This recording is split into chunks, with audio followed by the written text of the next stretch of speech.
and there's another one in the back. Not beaver houses. We will see a beaver house when we get down to Brownsville. There's one real close to the observation deck. These hillsides are very spectacular. Do you have any maple? You don't get as much maple on the hillsides, but the islands are pretty much nothing but maple. And so then everything flooded and the water table changed, and the silver maple could take it, but the oaks and things couldn't take it.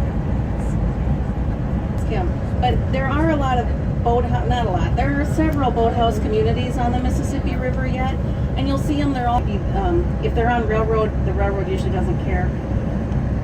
The states generally have some kind of regulation for the boathouses, and then we also have house boats, which are the big boats that you see that you can rent, and which just blows my mind that you can rent them and just drive around the gigantic 50-foot houseboats out here. So these are. So they would like go up and down. And they go up and down. They're on floats. They usually have blue barrels underneath them that you can see will move with the flood. Like flooding or chunks of ice hitting up, or I would have.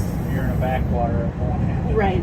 So you can see this is in a backwater area, so it'll ice up, but they're not getting the flow because they're protected from the main channel by these little barrier islands here. So usually they don't have that kind of problem. We'll get if a bad flood. You can see how high they have their poles, so they can lift up pretty high.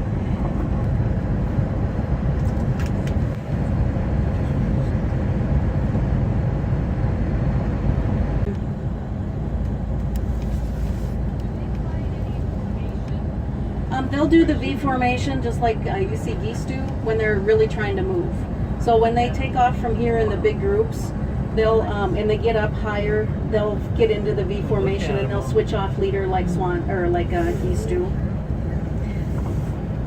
More swans. Looks so small.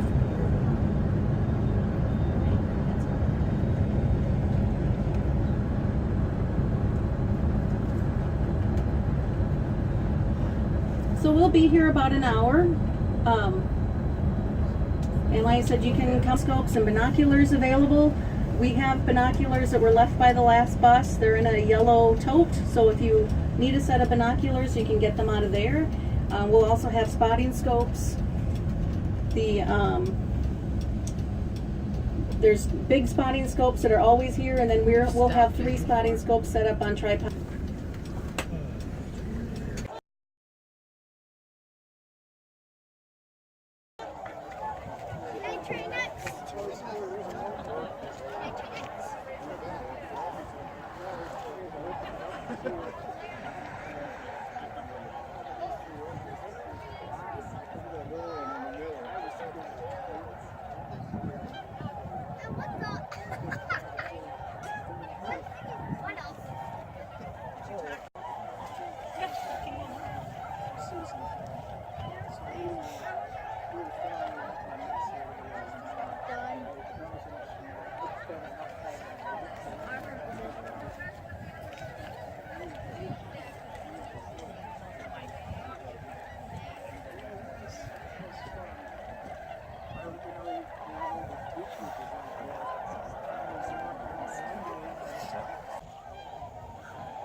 of this part of the river. It's actually out in the middle, and it separates Trumbull Refuge from the main river stem.